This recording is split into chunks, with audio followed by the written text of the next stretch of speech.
Good evening from Vietnam. Good afternoon to you, Katie. Thanks a lot for spending your afternoon to join our insight sharing and share your stories to our global audience. And on behalf of the listeners around the world, we want to say thank you. Thank you so much for inviting me. It's an absolute pleasure to be here. Hey, Katie, have you been to Vietnam? Yes, we went travelling around Vietnam about 14 years ago. Had an amazing holiday. Would love to go back. Wow, 14 years ago, I haven't been to Vietnam yet. Okay, I came back to Vietnam in 2012, so it's 13 years ago. Now you have a new friend, new family here, all right? And if you decided to come back to this country for a visit, you have a new friend, new family, you know who to call, okay? Thank you so much. I will definitely take you up on that. And since you've been here already, you knew our culture a little bit, right? It's very honored we can have you to share a little bit about who you are and the work that you are doing. Would you please do that for our audience, please? Yeah, of course. So I'm Dr. Katie Best. I'm a leadership coach and consultant. My career started back doing my PhD at King's College London, now called King's College London Business School. And I was fascinated from a very early stage around the behaviour of people in organisations. And so did my PhD on that, went through various different roles, head of the MBA at BPP, which is a private business school in the UK, a fellow at London School of Economics. And then about 11 years ago, I had my daughter and decided it was time for a slightly different direction. So I wanted to stay in academia a little bit, but also I just loved helping real people with their real problems in real companies. So then began to do more consulting, became a coach, and the rest is, as they say, history. So I'm still involved with London School of Economics, still involved with King's College London Business School, but then spend a good chunk of my time running my own business, working with leaders on their problems. Wow. I note in my clubs over here that you have a beautiful journey that you introduced to us in less than 2 minutes, and that's not fair for our audience. Okay, so this conversation we're gonna dive in deeper to know the dream and how that leading to the work that you do. And first of all, I want to say congratulations and thank you so much for writing the book. The book is very beautifully written, and I saw a lot of our friends that endorse for it, right? So I saw Marshall out there endorse for it. So it's very bold that you have leaders tackle the 10 big challenging problems that be leading organization, and leading people is not easy. Leading organization is not easy. So the work you do will help us to become better manager, better leader. And thank you so much for doing that. Thank you. I mean, it's been a pleasure to write it. It's been really nice to have that feeling of looking at those problems that people have come to me with over the years and picking out the ones that were happening a lot, but that were also really difficult. So kind of finding that sweet spot between common and challenging. And yeah, that's where the book came from. So it was a real pleasure to write it, in the thought that it might be able to help lots of leaders who I don't directly know, or who, maybe I'm not able to work with on a one-to-one basis, kind of like the recipe book for how they can try and solve their own problems. Okay, now we're gonna travel time. All right, so we're gonna figure out how's everything started. How does time travel sound to you? I mean, let's do it. All right, I'll lead the way first. Okay, so you've been to my country. Did you come to Da Nang City? We went to Hanoi, Ho Chi Minh, and the area with the beautiful islands in the sea. Like the casts. I can't remember what the area was called. We went on a gorgeous boat, and the limestone casts in the. I couldn't remember that, but if you can, if you trace back your photo and let me know where it is. So, yeah, I absolutely will do. Yes. So you came to Hanoi, then you came to Ho Chi Minh City. My hometown is right in the middle of the country called Da Nang City. All right. So I grew up there, and back then is a very poor community. and one night we have electricity, and the next the night we didn't have, right? So, or maybe the next couple of days we didn't have electricity. So the only entertainment for me at night is when we saw the moon, right? So it's bright outside and it's beautiful. So my first dream about the work that I would love to do is to become an astronaut and fly into the moon and see how beautiful it is up there. But life did not give me any opportunity to do that, Katie. So for you, what was your first dream about the work that Katie is going to do for this world? Yeah, I wanted to be a potter. So someone making ceramics, plates, sculptures. That was my very first dream, was to be a potter. And I was quite academic at school, and I remember my mum saying to my dad, I don't understand, like, why does she want to make pots? It makes no sense. And he's like, I don't care what she does as long as she's happy. But then I realised that unless you're a very famous potter, you don't make any money from doing pottery. So it's a fantastic hobby, and you know, people who do manage to make a living out of that, super fantastic. I'm so impressed, but I thought I probably wasn't quite good enough for that to be my career. I'm curious to know, like your mom, why did you want to become a potter out of everything that you could do in this world? I love the feeling of the clay, and I love that. I mean, I never thought we'd be talking about this. I'm loving this. I love that feeling of, you know, if you close your eyes, you can literally feel the smoothness of the clay under your hands, and you can feel what you're building.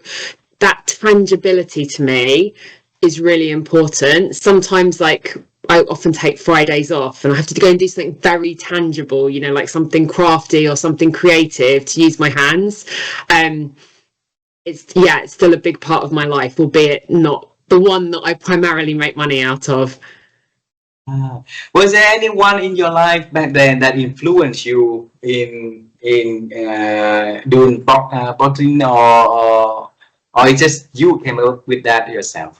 I just had an amazing teacher at school who absolutely loved it, and her studio was like this sanctuary at school where you would walk down to the very end of the playing fields, and there would be this place where, you know, the rest of my school was very beautiful and very well put together, and here was this like crumbling place with stuff stuck on the walls, everything covered in like that grey orange colour of like semi-dried clay, like all the posters and everything, where she would have touched on those posters, and it just felt like this really natural, beautiful space that was so different to everything else. Beautiful. So in your family, was there anyone in the family that has that creativity inside of them? Who's that person? My mum. So she ran a craft shop when I was little, and we had a really very rambling countryside house, and one room was like an annex off to the side, and so for quite a few years she turned that into a shop, and she used to sell craft items and things that she'd made and things that her friends had made. So if she has a creativity inside of her, why did you ask her, why did she ask you that, why, for you to do the pot and become a potter? I think it was the money. It was like, I'm not sure that you can be happy if you have absolutely no money. Like, knowing you, I don't think that's the right life for you. So I think it was coming from a good place. Yeah. And at what age did you realize that being potter is it could be something that you do on your free time, but you need to focus on something else? And Katie? Yeah, so I simultaneously to wanting to be a potter, I wanted to be a lawyer and a journalist. So there were like other options there too. I ruled out law quite early on because it just wasn't creative enough. I mean, now I know lawyers who do amazingly creative work, or work with artists and work with publishers and all sorts, and do really interesting work. So maybe I dismissed that a bit too quickly, but I felt that it wasn't right for me. So then I spent a big chunk of being a teenager all the way up to the day that I got my result from my first degree thinking that I wanted to do journalism, more or less. It would come and go, but I did lots of work placements and wrote lots of stuff for student newspapers and stuff, and was fairly sure that that was probably what I wanted to do for quite a long time. And it was only when I got my result of my undergraduate degree and then realised that, oh no, I'm leaving academia behind, I'm not going to be in this world anymore, that I felt so sad, and decided that I wanted to stick around and do a PhD. Wow. So got back to the academia world. Yeah, exactly. And I'd actually worked part-time.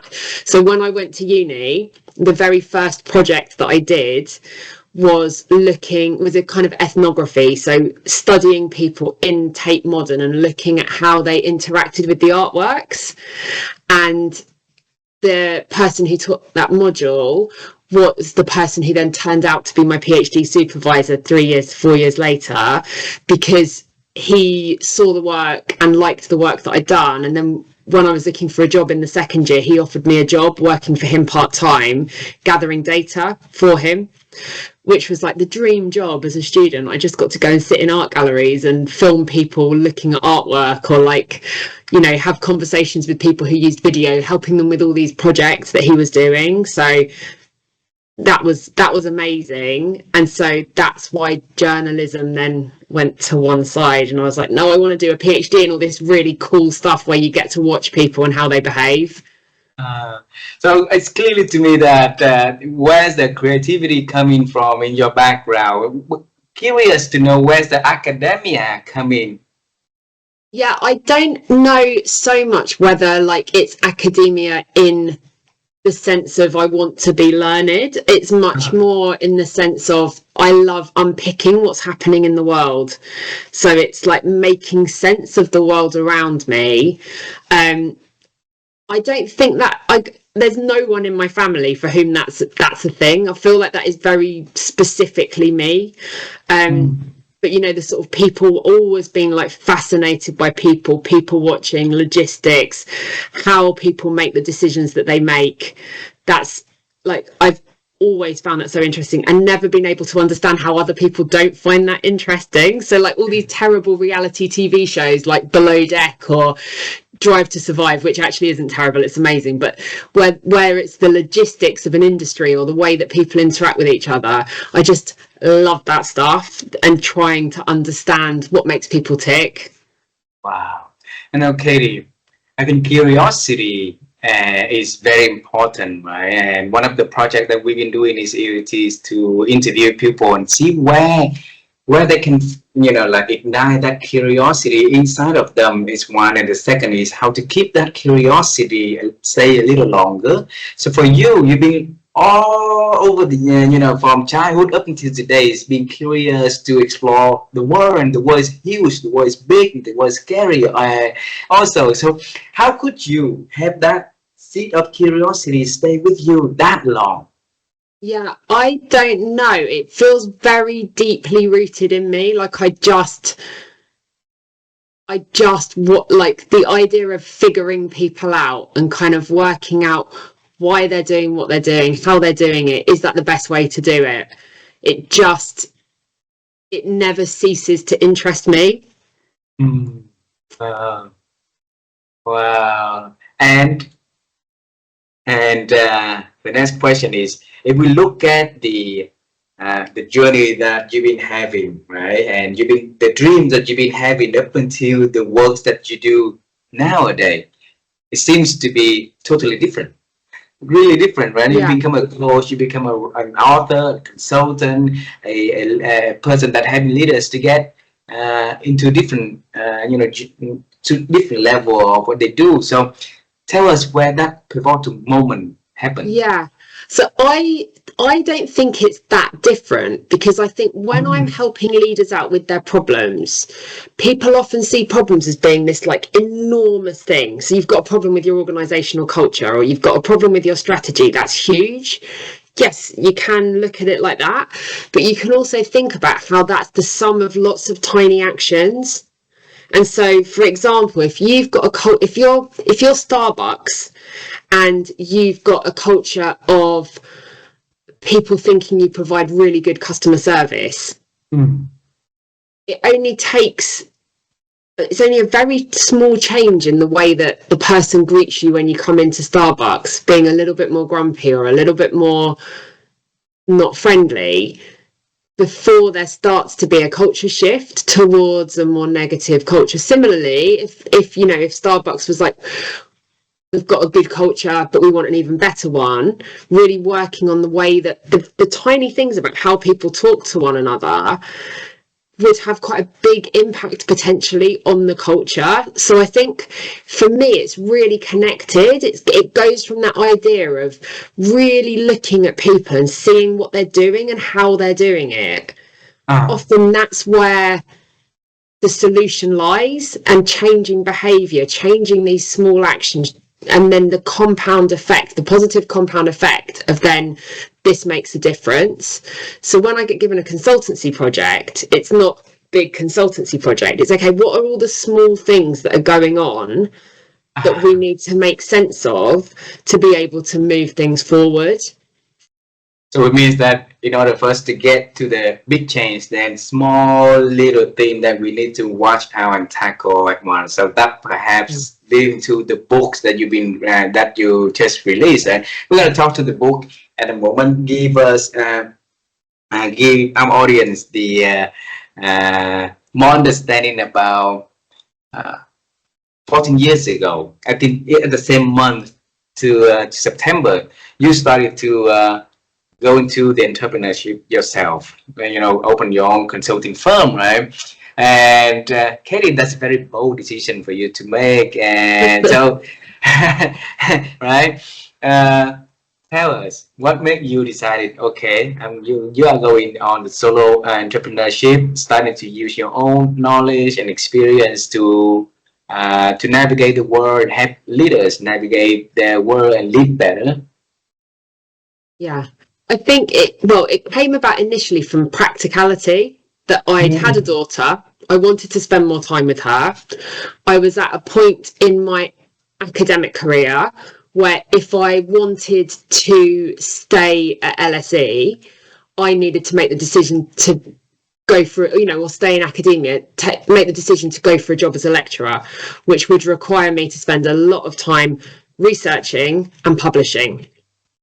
And I didn't feel at that point like that was a good use of my time, especially because the thing that I really enjoyed about what I was doing was the real world stuff. So it was talking to the research participants and, go, in a sense, my research question I always found far less interesting than when they were talking to me about the other problems that they'd got going on at work. And I was like, I'd much rather solve those because they're like the real live problems, and I'm going to make much more of a difference if I help you with that problem than if I take 7 years to publish something in an academic journal.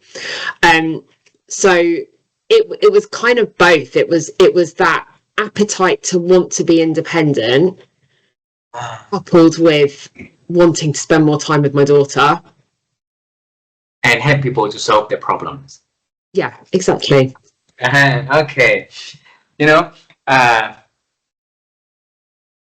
we've been on the like a lot of people talking about love your work and find the work that you love doing also, right?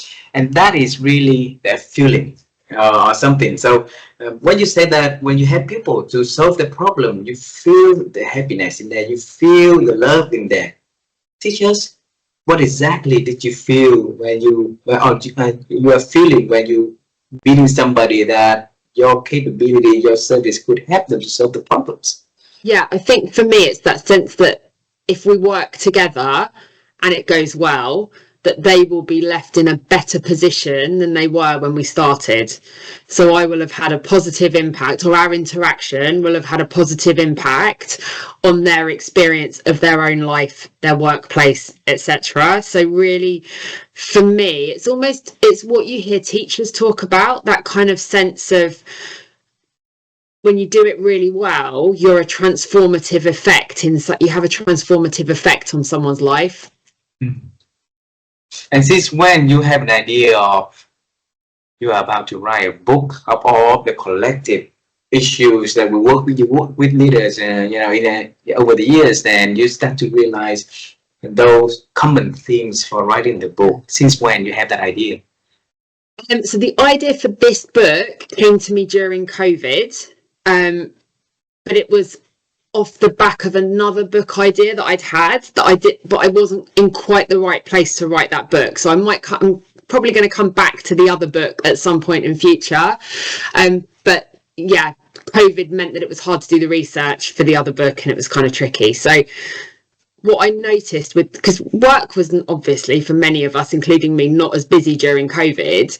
What I noticed though is because all the kind of clutter and the admin disappeared, I was talking to leaders directly a lot more, and so could really see their problems coming into light and everything else kind of disappearing, and then really starting to see these problems and these common themes. And so that's where it was born. I'm really fortunate that I live in a neighborhood with an awful lot of people who work in publishing, writing, who are authors, etc. So friends from the school playground with my daughter, one of them is an incredible ghostwriter, and I said, can you come with me? I just want to go for a coffee. This is when you were just allowed to meet back up with people and go and socialise with them in the UK. I said, please, can I take you for a coffee? And I want to talk to you about this book idea that I've had. And she just went, right, if you want to write a book, you need to create these 12 assets. You need a 100-word biography. You need a 300-word biography. You need the chapter headings. You need the first chapter, 500 words, like all of these amazing resources. And she said, write all of those and only then start approaching agents, because then whatever they ask you for, you've got some combination of it and you can send it straight off to them. And so that bit of the process was quite time consuming. That took me like a while. And the reason I mention that now is because that's where I really refined that list of 10 problems. So it went from being an idea of there are these common problems to being, okay, if I want to write a book on it, I've got to get really specific on what those problems are. And so did lots of work moving things around, working out how to group stuff together to end up with 10 unique problems. Wow. How did that process of gathering from all the information down into 10? Yeah, it was both easy and difficult in the sense that there were clearly some things that needed to be in the book. And there were clearly some things that were too obscure and did not need to be in the book. So drawing a circle around the topics to cover wasn't too difficult.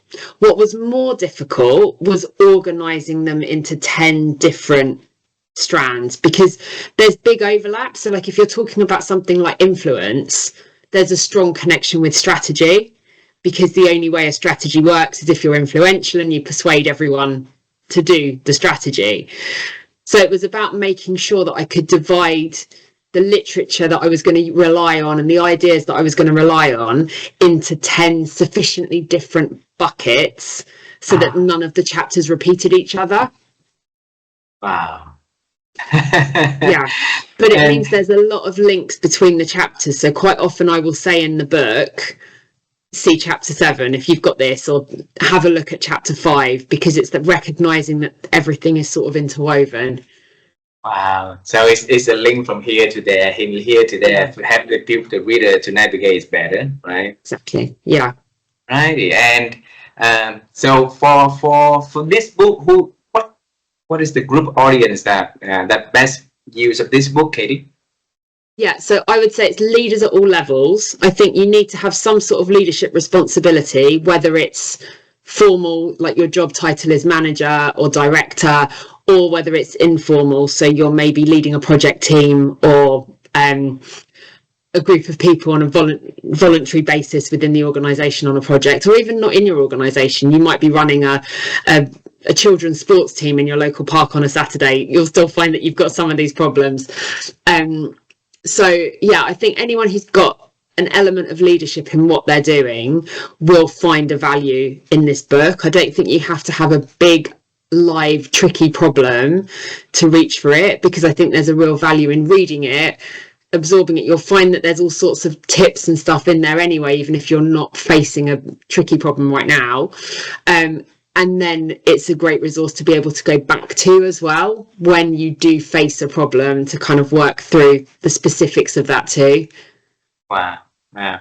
And I know the next question is not fair for you, but if our audience wants you to share in this conversation, maybe one of the 10 problems that you identify and you wrote in this book, and that is your most favorite problem that you see common and you want to share in this conversation. So which one out of 10?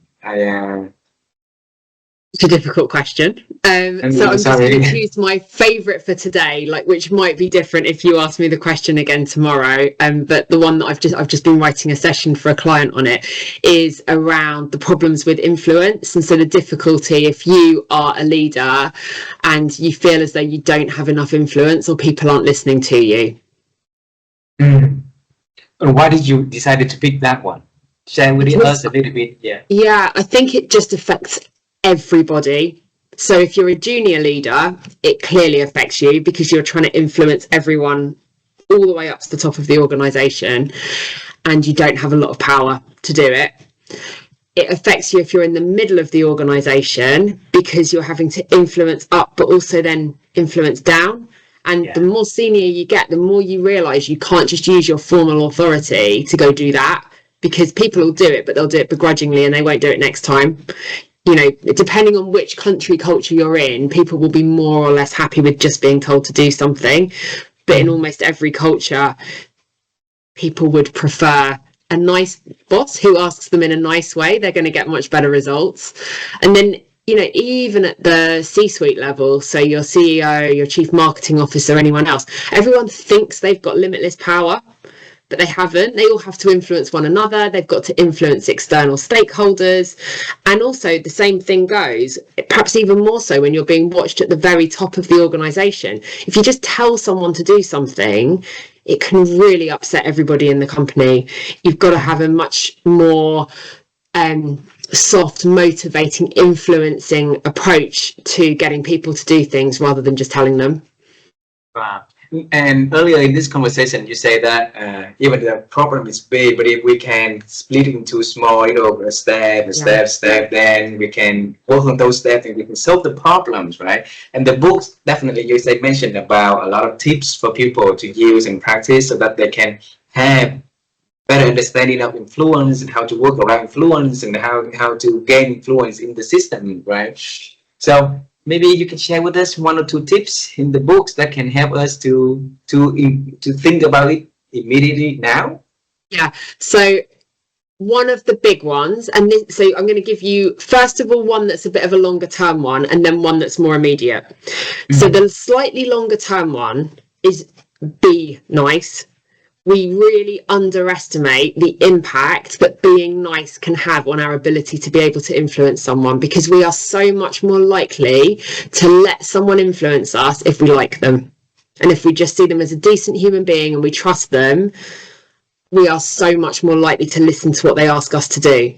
So as a leader, all of those things, like asking your team how their weekend was, offering to buy people a coffee on a Friday, remembering their children's birthdays, those sorts of things build up so much social capital with your team members that they're then much more likely to do what you want them to when the time comes. The second thing, and this is more immediate, is not just defaulting to using rational ways of influencing people. So not just using data to say this is the right way to do things. 72% of people would prefer this technique. It's got a value and it is useful, but again, it just doesn't work as well if people don't like you and if they don't trust you and respect you. So things like sitting down in a meeting and being really nice before you then present the data gives you a much better chance of that data landing well and people doing what you want as a result of it. Because we are human to human, right? Human to human, exactly. Like us also, the data comes after. Wow, yeah. Beautiful. I'm curious to know, Katie, because there's a lot more discussion in the past couple of years. I think it's 8 years or so about privacy. So people want to distinguish, themselves from work and themselves after work, right? So now, if we say being nice and we're trying to remember a lot about things, where is the fine line between, building influence, building relationship, and maybe, a little bit too much onto the personal life? Yeah, I think that heavily depends on culture. So in some organizations, some countries, like, it's not appropriate to talk about your kids, your holidays, and things like that. In other cultures, it's absolutely expected that you would have that warm relationship. So when I give that advice, it's more about, within the context of your culture, what are the ways that you can show being warm without overstepping? And I don't want to use specific country examples because I don't want to encourage people to think about it like, well, if someone's from that country, then everyone's like that. But much more just picking up on those cues about what might or might not be acceptable in the context of the company or the country that you're working in. So we have to understand the people who work with the culture we are in, and in order for us to come up with that fine line. Exactly. Yeah, yes. And one of the big things that I do with the model is constantly saying to people, the second, so it's got a 5-stage model, SOLVE. The second stage, solve, exactly. So the first stage is state the problem, so just laying it out in a few sentences. The second stage is open the box, and that's where you get people to start to unpack it. And what I always say with that stage is, leaders don't do enough research. If they're left to their own devices, they will often jump to a solution way too quickly. And taking time to unpack what's actually going on, to understand your context, to look at what the company is like, to look at any research that's taken place in your in terms of the problem that you're having, whether it's influence or whether it's personal effectiveness or whatever else. These sorts of things mean that when a leader arrives at a solution to their problem, it's going to land much better. It's going to be much more in line with their context and with what's actually required. Wow. And if a leader is being able to read this book and be able to work with you and solve all of these 10 tough problems, assuming that way, so how effectively he or she would be in the organization, do you think? I mean, you would really hope that the leader would not be facing all 10 of those problems, boom, boom, boom, boom, boom, back to back, because that would be horrible. And I would feel really sorry for them. I think it's more about, once they've practiced this 2 or 3 times with problems that they faced using the solve model, then they will be much more able to solve their problems in future, and that's where their effectiveness will increase, because rather than facing a new situation and having a panic about it, they'll be able to look at how to use a really rigorous approach to problem solving that works for leadership in a way that helps them move forward. I think when I heard you sharing about the solve model, I think it could apply to any issue that we face, not just the 10 tough leadership issue. Exactly. So how did you come up with that framework, though? Yeah, so it was looking to kind of codify or standardize the way that I would typically coach, or the way that I work with organizations when I'm facilitating problem solving discussions or offering consultancy to them. To go through it quickly, so you've got S, state the problem, then O, open the box, so starting to unpack it. L is lay out your solution, so that's where you start to put the pieces in place and thinking about what you might do to try and solve the problem based on what you now know. The V is venture forth, so starting to actually do the solution, solve the problem, but recognizing that you might hit obstacles or roadblocks along the way, and thinking about how you might need to pivot to make sure that you can still put a solution into place. And then the E is elevate your learning. And by that, I mean taking the lessons that you've learned from solving this particular problem and looking at where else that might be useful in your world. So, for example, if you've discovered a real skill at working with strategy, you might teach your team members that. You might use it to have a really good conversation with the CEO about what you would propose with the strategy. You might even use it to go and look at your child's school strategy and, you know, advise the school how they could do better, because you're a governor or a kind of a trustee of the school. And so I developed the model because I recognised that there wasn't a good problem solving model that firstly put the emphasis on leaders to really need to do research and not just to rush to solve a problem, or not to kind of take what's already out there, but observing, interviewing, talking to people to really unpick what's going on. Secondly, I wanted a model that recognised that if you've put all that effort into solving a problem and learning a new skill or gaining knowledge, you want to be able to elevate it. You want to be able to continue to use that. Otherwise, it's such a waste of all that time. So how can you capitalise on what you've done to solve this problem to help you in the future? Where did you learn to have that way of thinking, way of, you know, like thinking of big problem and then make something that can be simple and repeatably used so that it can solve the problem? Where did you learn that mindset?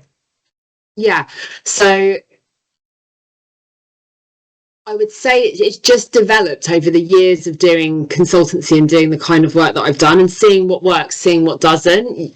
So, you know, obviously in the early days when you're selling consultancy, you're selling your knowledge, but you haven't necessarily got a system for how you might handle the things that you're doing. And then you see what works, you see what doesn't. And for most consultants, it evolves.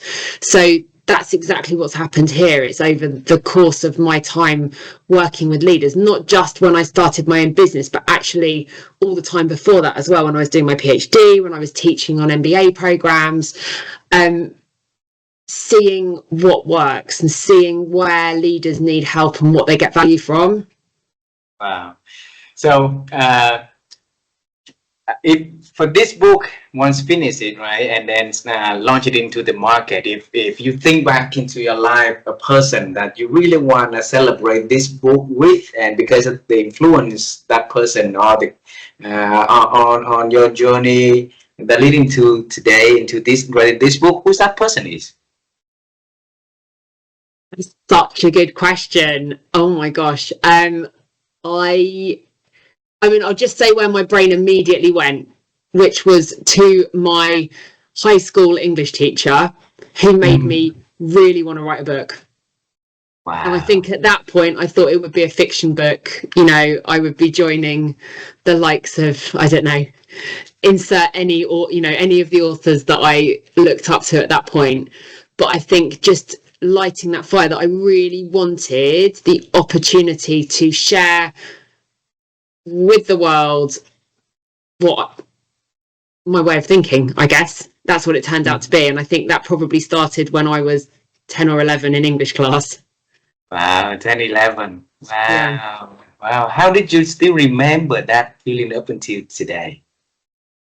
I think there's just people, aren't there, who like stand out in your life as having been incredibly important. And I think she was a teacher who just saw me for who I was in a really nice way. She even came over to our house for tea one day to talk to my mum about how that I was good at English and that we should that they should be doing more to encourage that.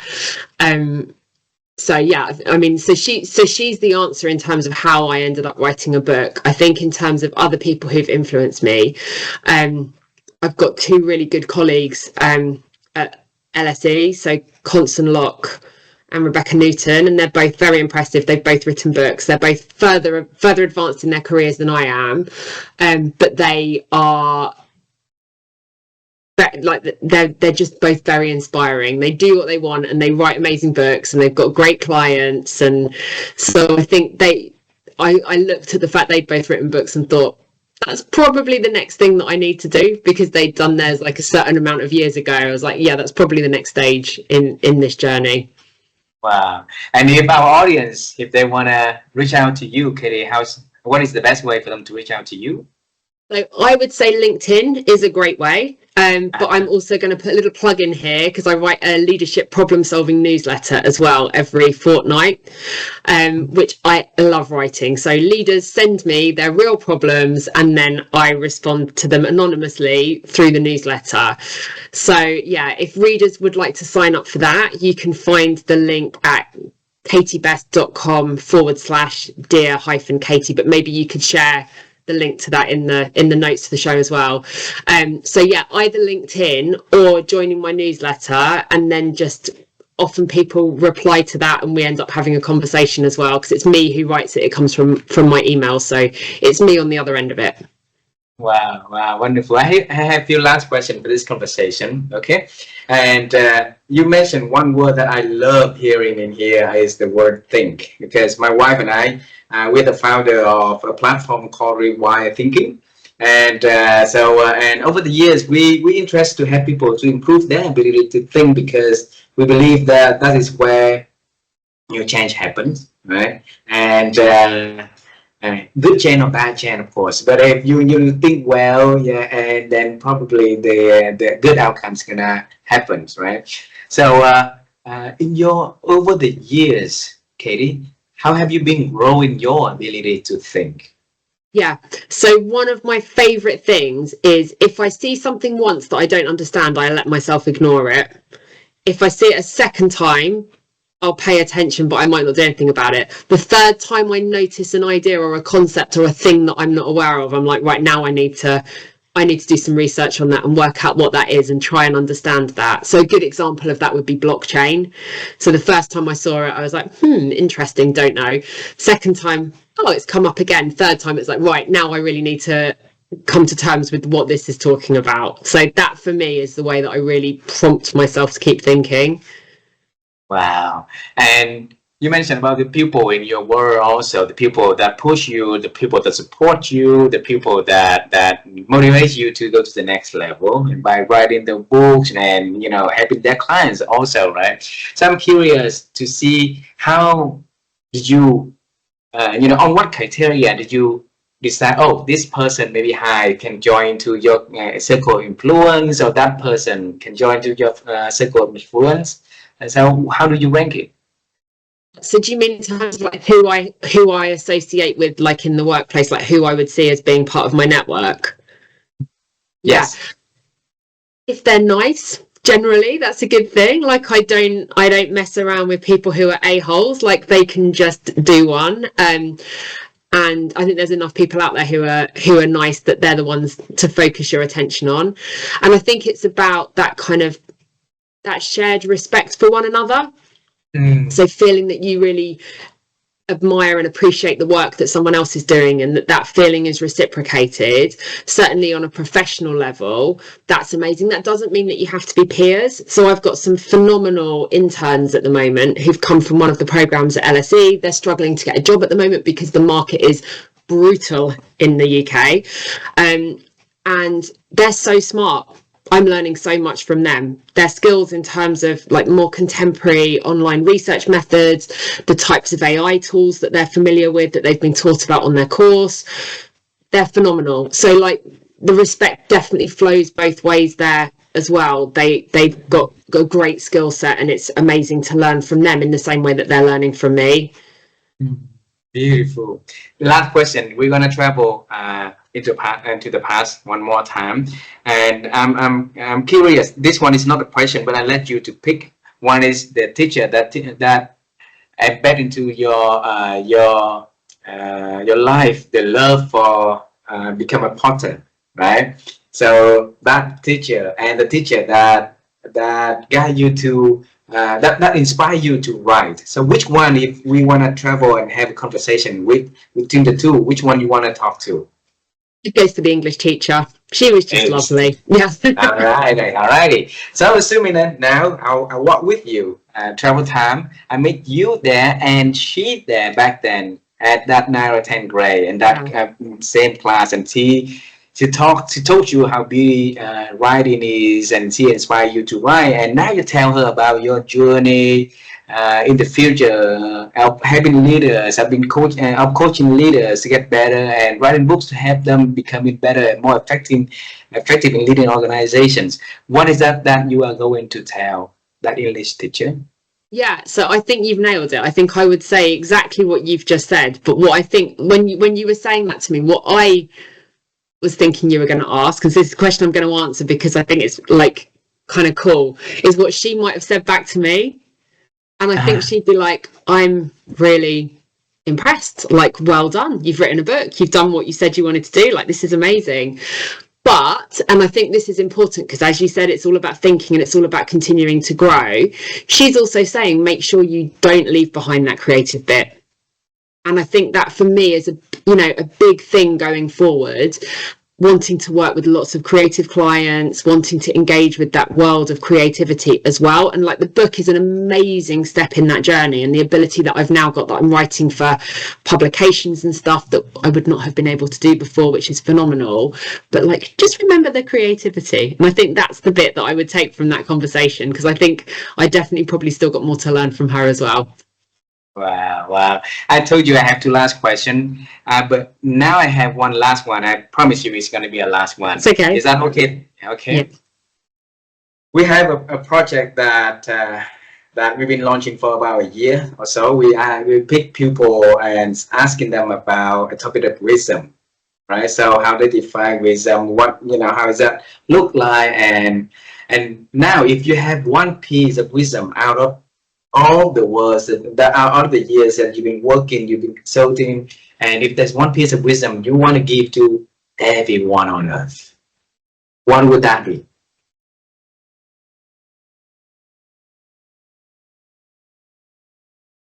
I think it would be, I mean, I got a tattoo for precisely this, but I don't think I can show it on the camera, but it says the word this, okay? This. Yes. And the reason that I got that, even though I didn't tell anyone at the time, because I was like, this sounds ridiculous, is I think we've just got to really lean into that. This is what we've got. This is our opportunity. This is our time. And take advantage of the opportunities that you've got. Recognize that this is our like one go around the planet, and take it and do what you can with it, all simultaneously not being an a-hole. I had goosebumps when you showed me that. You showed me that piece of wisdom is beautiful. It reminds us that treasure every moment, because this is the moment that we can change. This is the moment that we could make a difference to ourselves and to the people around us. So, Katie, thanks a lot for spending the afternoon to join the program, for the chance to know you, and for the works that you've been doing. And I really look forward to seeing you in person, maybe in England, maybe in Vietnam somewhere, and that would be wonderful. We can see one another, and I want to see your tattoo this in person. And you've got an amazing tattoo as well that I want to see in person.